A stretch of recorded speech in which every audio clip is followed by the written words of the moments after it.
Hello বন্ধুরা, চলে এসেছি একটা নতুন গল্প নিয়ে। তো শুনতে থাকো এবং সঙ্গে থাকো। এক সময়ের কথা, একটি ছোট্ট গ্রাম ছিল যেখানে অনেক গরু, ছাগল এবং পাখি বসবাস করত। সেই গ্রাম সংলগ্ন বনে একটি সুন্দর ময়ূর থাকত। তার নাম ছিল মধু। মধুর পেখম অত্যন্ত সুন্দর ছিল আর তার নাচ ছিল গ্রামের মানুষের কাছে অত্যন্ত জনপ্রিয়।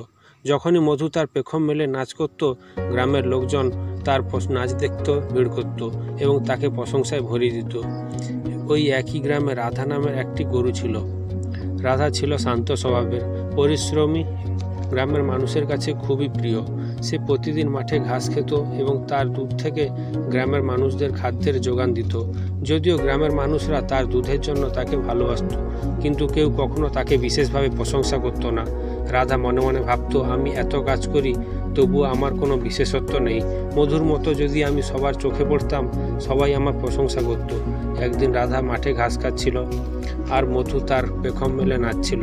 গ্রামের লোকেরা মধুর নাচ দেখে মুগ্ধ হচ্ছিল এবং তার সৌন্দর্য ও কৌশলের প্রশংসা করছিল।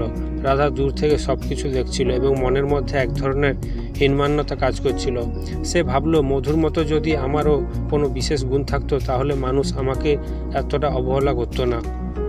সেই মুহূর্তে মধু রাধার দিকে তাকিয়ে তার দুঃখের কারণ বুঝতে পারল। সে রাধার কাছে এসে জিজ্ঞাসা করলো, রাধা, তোমার এত মন খারাপ কেন? তুমি তো গ্রামে খুব প্রিয়। রাধা গভীরভাবে দীর্ঘশ্বাস ফেলে বলল, মধু, তুমি তো সবার চোখের মণি। তোমার সৌন্দর্য আর নাচ সবাইকে মুগ্ধ করে, আর আমি শুধুমাত্র দুধ দিই, কিন্তু কেউ কখনো আমাকে নিয়ে কথা বললে না।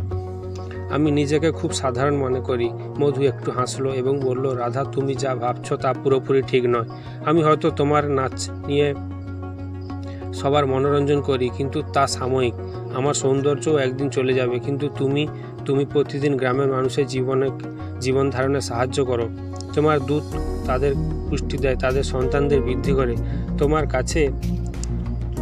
কাজ অনেক বড়, তা প্রতিদিনকার জীবনে অপরিহার্য। মধু আরও বলল, আমার নাচ মানুষকে আনন্দ দেয়, কিন্তু তোমার দুধ তোমার গ্রামের মানুষের জীবন বাঁচায়। সুতরাং শুধু বাইরের সৌন্দর্য বা প্রশংসা সব কিছু নয়। তুমি যা করছো সবটাই প্রকৃত মূল্যবান। রাধা কিছুক্ষণ চুপ করে মধুর কথা শুনল এবং বুঝতে পারলো যে সে আসলে অনেক গুরুত্বপূর্ণ। যদিও সে বাইরে থেকে মধুর মতো আকর্ষণীয় নয়, তার অবদান অনেক বেশি অর্থবহ। রাধা তার মন থেকে হীনমান্যতা দূর করে দিল এবং নতুন উদ্যানে কাজ করতে শুরু করলো।